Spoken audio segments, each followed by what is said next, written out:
Into how many parts Roman empire is divided? 2 में। उनकी time period बताओ, time period बताओ जल्दी से, एनीबडी एल्स? हाँ बताओ बेटा। हाँ यस, थर्ड से first to third century and 4 to 7। जो इसने टाइम पीरियड बताया फर्स्ट टू थर्ड सेंचुरी का, उस पीरियड को क्या बोलते हैं? Early Roman empire. हिंदी में, हिंदी में क्या है? पूर्ववर्ती काल। हिंदी में क्या है? पूर्ववर्ती काल है। इंग्लिश में क्या है? अर्ली रोमन एम्पायर है। और जो थर्ड सेंचुरी है वो क्राइसिस का पीरियड माना गया है ना। तो आपसे पूछ सकते हैं why it is called third crisis, उसको तीसरा संकट का काल क्यों माना गया है? Can any tell me? आपको आंसर आने चाहिए ना बेटे, मैं पढ़ा चुकी हूँ आपको। उसका आंसर क्या होगा? क्योंकि जर्मन जर्मन जाति ने वहाँ पे, जनजाति ने आक्रमण कर दिया था, ईरानियों ने के ससानियों ने वहाँ पर आक्रमण कर दिया था। ये मैंने आपको पूरा आंसर बताया हुआ है। थर्ड क्राइसिस का क्वेश्चन आपसे पूछ सकते हैं। तो जो first century to third century का जो टाइम पीरियड था उसको हम क्या बोलते हैं? उसको हम बोलते हैं अर्ली रोमन एम्पायर, इंग्लिश में बोलते हैं। हिंदी में उसको हम पूर्ववर्ती काल बोलते हैं। इसमें जो स्टार्टिंग थी वो किसने किसने सेटअप किया था? Principate. Who was the king? Augustus. Augustus was the king. और कौन सी सेंचुरी में, कौन से उसमें था? बीसीई में, 27 बीसीई में। 27 बीसीई में कौन थे? अगस्टस थे, जिन्होंने प्रिंसिपेट की स्थापना की थी। He was the first king of the Roman empire, early Roman empire. फिर 3 प्लेयर्स कौन कौन से थे? Who were the 3 players of Roman empire? हाँ, राजक, सीनेट और सेना। इंग्लिश में king, emperor, then senate and the army, है ना। देन इधर हमने जो कल पढ़ा था, जो 4 to 7 सेंचुरी था, उसका पीरियड का नाम क्या था? Late antique Roman empire. Late antique Roman empire. Hindi में परवर्ती काल। हिंदी में क्या हो जाएगा? परवर्ती काल। जो जो हमने जो लेट एंटिक रोमन एम्पायर पढ़ा है उसमें डिवीजन कैसे था? Can anybody tell me? Division कैसे था? कल मैंने आपको बताया था। हाँ बोलिए। हाँ हाँ, aristocrats, very good. Then middle class. Middle class में कौन कौन थे? ब्यूरोक्रेट्स एंड आर्मी, है ना। और उधर जो नीचे लोअर क्लास थी उसमें, हाँ यस, पीजेंट्स थे, स्लेव्स थे, ठीक है। जो सॉलिडस था वो क्या था? Solidus, it was a coin. Weight कितना था? वेट कितना था उसका? नहीं नहीं नहीं, सॉलिडस का वेट बुक में दिया हुआ है बेटा, 4.5 ग्राम। 4.5 ग्राम है वेट दिया हुआ है ना। हाँ, 4.5 ग्राम है सॉलिडस का। कौन लाया था सॉलिडस? कौन सा king? Constantine. Constantine was the king. Silver coin का नाम क्या था? सिल्वर कॉइन का नाम क्या था? देनारियस, है ना।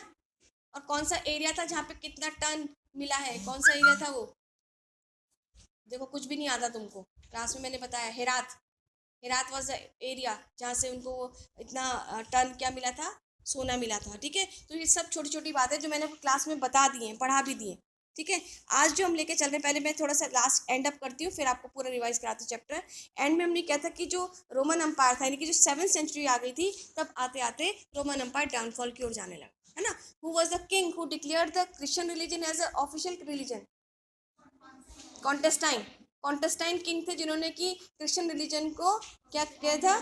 उन्होंने ऑफिशियल रिलीजन डिक्लेयर किया था। 7th सेंचुरी में आते आते कौन सा रिलीजन आ गया था? ये पता नहीं, इस्लाम रिलीजन आ गया था। तो ये जो 7th सेंचुरी आई थी बच्चों, तो इस टाइम पीरियड में ये रोमन जो अम्पायर था उसका डाउनफॉल भी होने लगा था। रोमन अम्पायर किस ओर जा रहा था? पतन की ओर जा रहा था। उसका क्या रीजन था? Why there was a downfall of the Roman empire? इतना बड़ा अम्पायर, कितना बड़ा अम्पायर था? बहुत बड़ा अम्पायर था। कितने कॉन्टिनेंट्स में, कितने कॉन्टिनेंट फैला हुआ था? 3 कॉन्टिनेंट में फैला हुआ था। कौन कौन से 3 कॉन्टिनेंट थे? पहला Europe, then central Africa, then west Asia, जहाँ पे रोमन अम्पायर फैला हुआ था। तो वो रोमन अम्पायर, इतना बड़ा रोमन अम्पायर था, तो उसका डाउनफॉल क्यों हो गया? क्यों ऐसा हुआ? तो कहा जाता है कि जो ईस्ट, जहाँ पे पॉपुलेशन जो थी वो एक्सपेंड हो रही थी बहुत ज़्यादा, तो वहाँ पर प्लेग जैसी बीमारी फैल गई थी। तो वहाँ पे महामारी फैल गई, एपिडेमिक फैल गया। Which which disease was spread out? Plague. Plague जो था भूमध्य सागर में, आपको मैंने क्या बताया था कल कि भूमध्य सागर was the heart of the Roman city. आपसे पूछ सकते हैं which was the heart of the Roman city? कौन था? भूमध्य सागर, Mediterranean sea was the heart of the Roman empire, है ना। तो वहां पर क्या फैल गया, प्लेग फैल गया था, महामारी फैल गई थी। तो वो जो मेडिटेरियन सी था ना, वो एक ऐसा एरिया था जहाँ से उनका ट्रेड, उनका व्यापार बहुत ज्यादा फल फूल रहा था। तो वहीं पे क्या फैल गया, प्लेग फैल गया। तो रोमन एम्पायर किस ओर जाने लगा, डाउनफॉल की ओर जाने लगा, वो खत्म होने लगा था। फिर जो था, जो इसका जो, ये तो ईस्ट पार्ट में हो गया। जो इसका वेस्ट पार्ट था, वहाँ पे जो अंपायर था वो टूटने लगा, फ्रेगमेंट होने लगा, टूटने लगा। और वहाँ पर जो जर्मनिक ग्रुप्स थे, जो कि नॉर्थ के गॉथ थे, वेंडल्स थे, लोम्बार्ड थे, ये look over the major provinces. तो जर्मन जो ट्राइब्स थी, आप इतना ही भी याद रख सकते हो कि वेस्टर्न पार्ट में जो जर्मन ट्राइब्स थी, उन्होंने अपना वर्चस्व वहाँ पे बनाना शुरू कर दिया था उन प्रोविंसेस पे, और अपना जो था किंगडम भी एस्टेब्लिश कर लिया। किन्होंने, जो ट्राइब्स थी, ठीक है। और वो कहलाता है पोस्ट रोमन एम्पायर। वो क्या कहलाता है, पोस्ट रोमन एम्पायर। तो पोस्ट रोमन एम्पायर कब कहलाया, जब जर्मन लोगों ने वेस्ट रोमन एम्पायर पे अपना कब्जा कर लिया था और वहाँ पे अपना किंगडम एस्टेब्लिश कर लिए थे। तो कब जो था पोस्ट एम्पायर कब कहलाया है, जब जर्मन जनजातियों ने किस पे कब्जा कर लिया था बच्चों, वेस्ट रोमन एम्पायर पर अपना किंगडम एस्टेब्लिश कर लिया था। ये छोटे छोटे क्वेश्चन जो आपको आने चाहिए। फिर जो जनजाति थी जिसका नाम था विसिगॉथ इन स्पेन, स्पेन की जो जनजाति थी उसका नाम क्या था, विसिगॉथ। जर्मन जनजाति का नाम क्या था, लिख भी सकते हैं आप। जो जर्मन जनजाति थी उनका नाम क्या क्या थे बेटा, हिंदी वाले भी लिख सकते हैं, इंग्लिश वाले भी। जो जर्मनी ग्रुप था, नॉर्थ में गॉथ, GOTH, हिंदी में गा पे औ की मात्रा था, Goth. Then Vandals, VANDALS, Vandal. Then Lombards, LOMBARD, ये तो जनजातियां थी, जर्मन जनजातियां, जिन्होंने कहाँ पर अपना वर्चस्व बनाया था, वेस्ट मेडिटेरियन सी वाला जो एरिया था वहाँ पे, वेस्ट रोमन एम्पायर पर। और इनका जो एम्पायर था वो क्या कहलाया था, पोस्ट रोमन एम्पायर, ठीक है। पोस्ट यानी कि परवर्ती रोमन एम्पायर। जो स्पेन की जनजाति थी उसका नाम क्या था, विशिगॉथ, विशिगॉथ।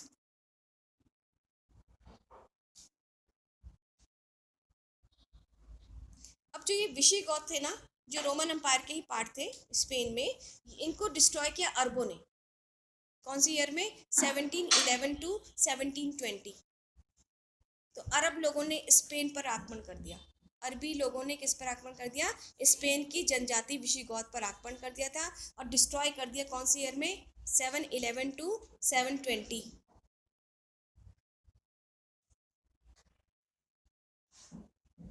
तो जो गॉथ थे, जर्मन जो गॉथ थे, वो क्या हो गए, स्पेन में जो रह रहे थे वो क्या हो गए, नष्ट हो गए थे, किसके आक्रमण से, अरबों के आक्रमण से, ठीक है। फिर क्या हो गया, जो फ्रैंक थे, फ्रैंक इन गॉल, गॉल नामक एक जगह थी जहाँ पे फ्रैंक लोग रहा करते थे, वो भी डिस्ट्रॉय हो गए 511 टू 687 में। फिर लॉम्बार्ड कहाँ, इटली में है। तो यहाँ पे भी जो जनजातियां रहती थी वो भी नष्ट हो गई थी रोमन एम्पायर।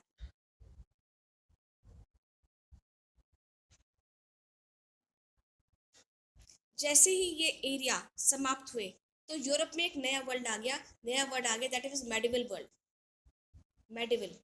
तो अभी इससे पहले क्या थे, एंशिएंट था, अब क्या पढ़ रहे हैं, मेडिवल। तो यानी कि रोमन अंपायर के डिक्लाइन के साथ यूरोप में कौन सा पीरियड आ गया बच्चों, मेडिवल, यानी हिंदी में क्या आएगा, मध्यकालीन यूरोप, जो हम नेक्स्ट चैप्टर में आगे पढ़ेंगे। तो after the decline of Roman umpire कौन सा युग आरंभ हुआ, मेडिवल यूरोप, ठीक है, हिंदी में मध्यकालीन यूरोप।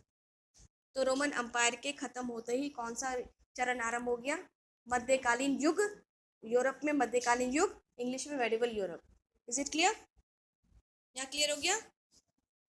अब क्या हुआ कि अब हमने पढ़ा कि भाई टाइम पीरियड क्या है, what is the time period, 4 to 7 century. तो जो 7 सेंचुरी आई बच्चों, तो उसमें क्या हुआ कि वॉर होने लगे, युद्ध होने लगे, किस किस के बीच में होने लगे, रोम एंड ईरान के बीच में। तो war between the Rome and Iran. Rome का रिलीजन, रोम का रिलीजन क्रिश्चियन, ईरान का रिलीजन इस्लाम। तो इसका मतलब धर्म के नाम पर झगड़े होने लगे, किसके बीच में, रोम और ईरान के बीच में क्या होने लगे, झगड़े होने लगे थे। and Arab and the Sasanis who were ruled Iran since 3rd century launched a wholesale invasion of the major eastern provinces including Egypt. तो इजिप्ट तक कब्जा कर लिया किसने? ससानियों ने। तो 7th सेंचुरी में आते आते किसका प्रभाव ज़्यादा हो गया? ससानियों का, जो कौन से रूल उसके थे? इस्लाम रिलीजन के। एक बार मैं फिर से एकदम क्लियर कर देती हूँ, यहाँ पे ध्यान सुनेंगे कि 7th सेंचुरी में वॉर होने लगे, झगड़े होने लगे, किसके बीच में? रोमन अम्पायर और ईरानियों के बीच में। Is it clear? Roman empire Christian religion था और ईरानियन अम्पायर कौन सा धर्म था? इस्लाम धर्म। तो इस तरह इसका मतलब सीधे सीधे किसकी टक्कर होने लगी? क्रिश्चियंस एंड इस्लाम्स की। Is it clear? अब जो ये इस्लाम धर्म के लोग थे जो ससानी कहलाते थे, ससानी was the ruler who was ruling over the Iran. तो आपसे पूछ सकते हैं कि ईरान में किसका शासक था? किसका शासन था? ससानियों का। ईरान में किसका शासन था 7th सेंचुरी में? ससानीज। और उन्होंने क्या किया? पूरे ईस्टर्न प्रोविंसेस को कब्जा कर लिया रोमन अम्पायर के, जिसमें कि अफ्रीका का मिस्र भी शामिल था, इजिप्ट भी शामिल था। Is it clear? तो किसका डिक्लाइन होने लगा? रोमन अम्पायर का डिक्लाइन होने लगा। ठीक है, फिर नेक्स्ट हम पढ़ेंगे the Roman and the Sassanids had fallen of the Arab in series of stunning confrontations. तो वो अब क्या हुआ कि जब इनके झगड़े होने लगे किस किस के बीच में? रोमन और ससानियों के बीच में, तो इसका फायदा उठाया अरबों लोगों ने। ठीक है, अरब लोग जो कि वेस्ट एशिया में रह रहे थे, उन्होंने इसका पूरा फायदा उठाया और इनके बीच में छुटपुट झगड़े होते रहते थे, मतभेद होते रहते थे। किस किस के बीच में? रोम और ससानियों के बीच में। और इसका फायदा किसने उठाया था? अरब देशों ने। ठीक है, those conquest extend to Spain, central Asia. In fact अब क्या हो गया कि अब धीरे धीरे इस्लाम धर्म जहाँ पे था वहाँ पे अरब राज्यों का उदय होने लगा। यानी कि अब ससानियों की बदले कौन आने लगे? अरब राज्य, जो हम चैप्टर नंबर 4 में पढ़ेंगे। ठीक है, जो कि हम चैप्टर नंबर 4 में पढ़ेंगे, how the Islam religion was originated in western Europe, western Asian countries. यहाँ तक तो यहाँ आपका चैप्टर कंप्लीट है। किसी बच्चे को कोई डाउट डाउनफॉल में तो पूछ सकते हैं, किसी बच्चे को कोई डाउट है तो पूछ सकते हैं, क्योंकि आपके एमसीक्यूज आने आपको आपको अब आपको मैं पूछ रही हूँ क्वेश्चन नंबर 1 शुरू से हम कर लेते हैं, थोड़ा सा रिवाइज, अभी हमारे पास टाइम है। चैप्टर नंबर फर्स्ट उससे कर दें। सोर्सेस क्या क्या है रोमन एम्पायर को जानने के लिए? स्रोत कौन कौन से? Anybody one, anyone? Written documents, very good. Written documents में क्या क्या चीज़ें थी बेटा? क्या क्या चीज़ें आएंगी? टेक्स्ट आ गया, बुक्स आ गई, स्पीचेस आ गई, है ना? हाँ, नहीं, पहले हम रिटन डॉक्यूमेंट की बात कर रहे हैं ना। ठीक है, देन पाइपरेस था, देयर वाज पाइपरेस। पाइपरेस क्या था? What was papyrus? Yes, it was a leaf. कहाँ मिलती थी? नील नदी के किनारे मिलती थी, राइट। और उस पर क्या करते थे? क्या लिखते थे? जिसको हम लिखते थे उसको क्या बोलेंगे? राइटिंग क्या था वो? इंस्क्रिप्शन भैया, स्क्रिप्शन, है ना? तो इंस्क्रिप्शन क्या होते हैं? Yes, written on the hard surface, inscription on the hard surface, right? Is it clear to all of you? Okay, अब हम ये पढ़ेंगे कि भाई आर्कोलॉजिकल हमें क्या मिला, आर्कोलॉजिकली हमें क्या मिला है? आर्कोलॉजिकल हमें मिला amphoras. What do you mean amphoras? Archaeological मतलब मटेरियलिस्टिक हमें क्या मिला है? एम्फोरा मिले। What were amphoras? कल पढ़ाया था, आज भूल गए हो। एम्फोरा क्या था? डेसल 20 क्या था? उनके कंटेनर थे ना। तो फिर कंटेनर थे, आपको कुछ भी नहीं याद है बेटा, फिर कैसे करोगे एमसीक्यूज? एक बार मैं फिर से रिपीट करती हूँ। सबसे पहले में रिटन लिखित दस्तावेज मिले हैं, रिटन डॉक्यूमेंट्स मिले हैं, है ना? रिटन डॉक्यूमेंट्स में क्या हो सकते हैं? टेक्स्ट भी हो सकता है, देन उनके हिस्ट्रीज जो कंटेम्प्रेरी लिखते थे वो भी हो सकते हैं, डॉक्यूमेंट्स हो सकते हैं। फिर हम करते हैं आर्कोलॉजी में क्या मिला है, यानी कि उनके क्या मिली है? हमें बिल्डिंग्स मिली है ना? भवन मिले हैं, एम्फोरा मिले हैं, एम्फी थिएटर भी मिले हैं, उनके बुक में दिया हुआ है आपके, एम्फी थिएटर मिले हैं, देन कॉलिसम मिले हैं, स्टैच्यूज मिले हैं। ठीक है, ये बुक में आपके अच्छे से दे रखा है, ब्लू कलर का आपका होगा, उसमें पूरा दिया हुआ है। पेज नंबर बता दो, पेज नंबर क्या है? पेज नंबर 58 पे इसका आंसर है, सोर्सेज वाला। पाइपरेस क्या था? was a Papyrus was a documentary source to know about the Roman empire. हम जो सोर्सेस पढ़ते हैं उससे हमें क्या पता चलता है? सोर्सेस से हमें क्या पता चलता है कि रोमन एम्पायर था भाई। मेसोपोटामिया हमने पढ़ा था, हमें कैसे पता चला? क्योंकि वहाँ पे रिटन क्ले टैबलेट्स मिली हैं, है ना। ऐसे ही हम अगर रोमन एम्पायर को पढ़ रहे हैं तो हमें क्या मिले? फैक्ट्स मिले ना। फैक्ट्स से हम पढ़ पाते हैं कि there was a Roman empire. ठीक है, इज इट क्लियर? अब जो रोमन एम्पायर था वो कितने कॉन्टिनेंट में फैला हुआ था? लास्ट वाला बच्चा बताएगा, कितने नाम बताना ढंग से। रोमन एम्पायर कितने एम्पायर में फैला हुआ था?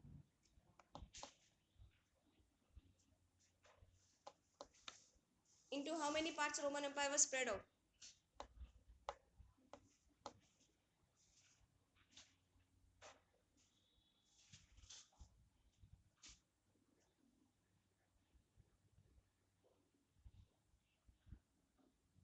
जल्दी बताओ, क्योंकि तुम मुझे सुन ही नहीं रहे हो बेटा।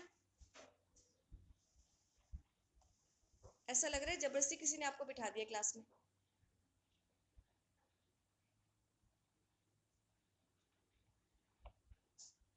What's your name? Sachin. Sachin Verma. नया बच्चा है? कौन से स्कूल से आया बेटा? केवी नंबर 1 देहरादून से आए हो? वतन सर पढ़ा रहे थे वहाँ पे? बैठ जाओ। आज ही आए हो आप? ये स्टार्टेड कल भी आए थे? आज ही आए? अच्छा। अच्छा, ये बताओ कि रोमन एम्पायर कितने 3 कॉन्टिनेंट्स में फैला हुआ था? कोई एनीबॉडी टेल मी? हाँ बेटा बताओ। यस। अब इसको आपको कैसे बताना है? Europe, then central Asia, central Africa and west in Asia, है ना। तो इन 3 कॉन्टिनेंट्स में क्या फैला हुआ था? Early Roman empire was spread out. ठीक है, इज इट क्लियर? यहाँ पे सब बच्चों क्लियर है? यहाँ पे सब बच्चों क्लियर है कि into how many continents it was spread out? Into 3 continents. Clear हो गया? ठीक है। अब आपसे पूछा कि जो इसकी नॉर्थ बाउंड्रीज थी बेटा, वहां पे जो अंपायर था वहां पे ये नोट कर लो कि जिसकी नॉर्थ बाउंड्री थी वहां पे 2 रिवर्स थी, river Rhine and Danube.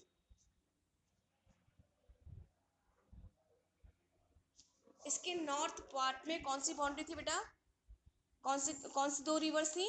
Danube and river Nile, नहीं, रिवर राइन। RHINE, हिंदी वाले भी लिख सकते हैं इसको, राइन एंड डेन्यूब, DANUB। कहाँ पे? यूरोप में। देन इसका जो साउथ पार्ट था वहां पे बहुत बड़ा डेजर्ट एरिया था, सहारा। सहारा डेजर्ट कहाँ पर है? अफ्रीका में। ठीक है, तो जो साउथ पार्ट था वहां पे कौन सा डेजर्ट है? सहारा डेजर्ट है। ठीक है, देन इसका जो ईस्ट पार्ट था वहां पे यूफ्रेट्स रिवर बह रही है। तो जब एक मिनट, यहाँ पे जब यूफ्रेट रिवर बह रही है तो कौन सा वाला सिविलाइजेशन हमने पढ़ा है? मेसोपोटामिया। तो यूफ्रेट रिवर कहाँ बह रही है? Western Asia. तो अब ध्यान देखें, बहुत ध्यान सुनेंगे बेटा, कि जो इसका नॉर्थ पार्ट था वहाँ पे 2 रिवर्स थी। कौन कौन सी? River Rhine and Danube. ठीक है, देन इसका जो इसका साउथ पार्ट था वो कहाँ पे, वो कौन सा है? साउथ पार्ट कौन सा है? सहारा है। ठीक, तो डेजर्ट है वहाँ पे। देन इसका जो वेस्ट पार्ट था वो वहाँ पे कौन सा है? रिवर है, यूफ्रेट रिवर है। ठीक है, तो यानी कि हिंदी में क्या हो जाएगा? फरात नदी। दजला और फरात है, तो यहाँ पे फरात नदी है, यानी कि कौन सी रिवर हो गई? यूफ्रेट्स रिवर है। तो इससे क्या पता चलते हैं कि तो ये जो अंपायर था इसकी टेरिटरी बहुत बड़ी है ना। तो अगर हम देखेंगे अंपायर में, जैसे कि हम पढ़ रहे हैं, मैंने आपको बताया था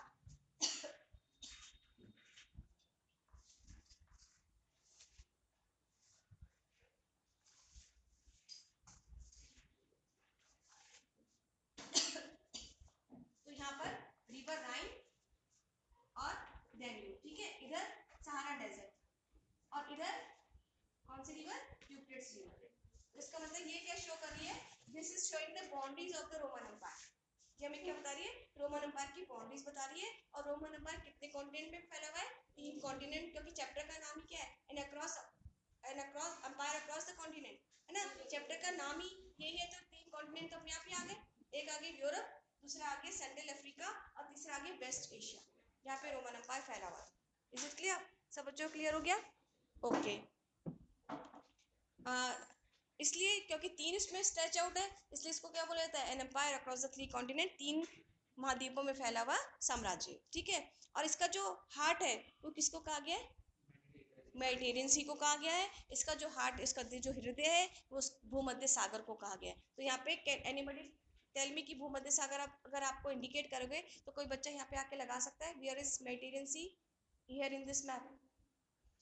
जल्दी से कोई आओ, जल्दी से, किसी को नहीं पता मेडिटेरियन सी कहाँ लगाओगे आप इसमें, जल्दी बताओ, कहाँ लगाओ, बस एरो लगा दो। यस, दिस इज मेडिटेरियन सी, है ना। तो अब ये सोचो कि 7th सेंचुरी में इस एरिया में बहुत ज़्यादा प्लेग फैल गया था, है ना, तभी ये एम्पायर क्या हुआ है, डाउनफॉल हुआ है in 7th century. Is it clear to all of you, या क्लियर हो गया। अब ये जो एम्पायर था बेटा दो पार्ट में डिवाइड है, ठीक है। Can anybody tell me the two parts of Roman empire, early and late, है ना, early Roman empire and late antique period. Early Roman empire Hindi में पूर्ववर्ती काल एंड परवर्ती काल, है ना, ठीक है। और 3rd सेंचुरी में ये इट वाज अ, और कहा जाता है कि थर्ड क्राइसिस, कौन से टाइम पीरियड को बोलेंगे, थर्ड क्राइसिस, तीसरा संकट कब आएगा, कब आया, 3rd सेंचुरी में। तीसरा संकट कब आया, 3rd सेंचुरी में आया, due to attack of Sassanids, due to attack of German tribes, है ना, ये सारी चीजें आ जाएंगी इसमें। ओके बेटा,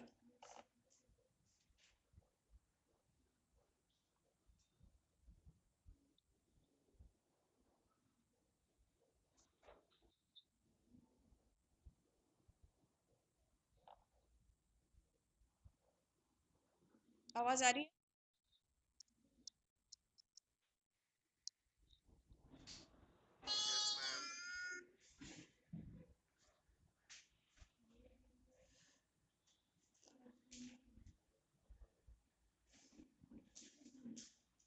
तो जो 3rd सेंचुरी था, जो 3rd क्राइसिस था, वहां पे कौन सा पार्ट आएगा, 3rd क्राइसिस तक कौन सा पार्ट आएगा, 1st टू 3rd क्राइसिस में कौन सा पार्ट आएगा, अर्ली रोमन एम्पायर, है ना, अर्ली रोमन एम्पायर जो कि फर्स्ट पार्ट में आएगा, ठीक है, जो 3rd सेंचुरी तक है। और 3rd सेंचुरी में कौन सा संकट आया था, 3rd क्राइसिस, ठीक है, जिसको कि हिंदी में बोलते हैं तीसरा संकट, इंग्लिश में क्या बोलते हैं, 3rd क्राइसिस। 3rd क्राइसिस कब आया, 3rd सेंचुरी में आया, कहाँ आया, अर्ली रोमन एम्पायर, कहाँ आया था, अर्ली रोमन एम्पायर में। इज इट क्लियर, यहाँ तक क्लियर हो गया, ठीक है।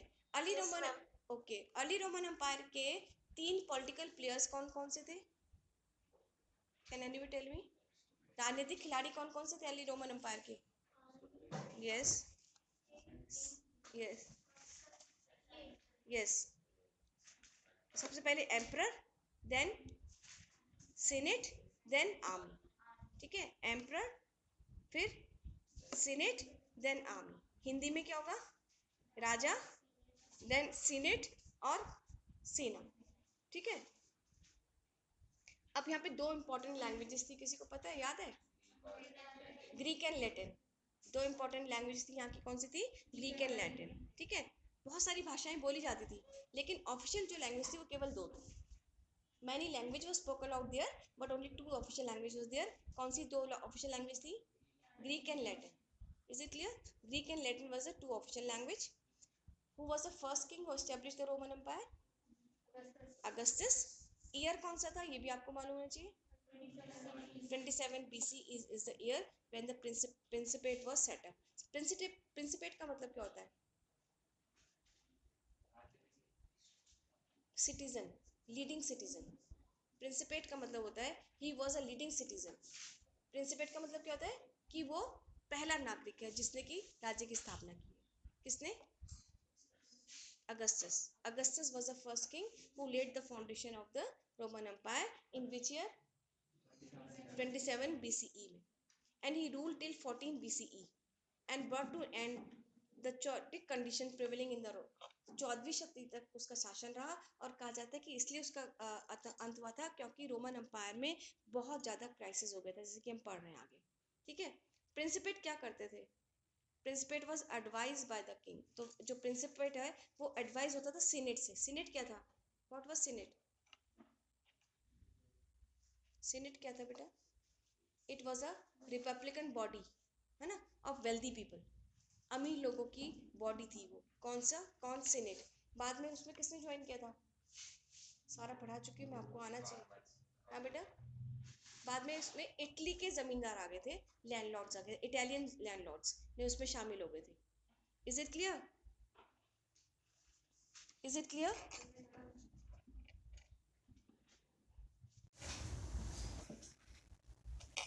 यहाँ से क्विट हो गया, कटिए, नेट नहीं आ रहा है।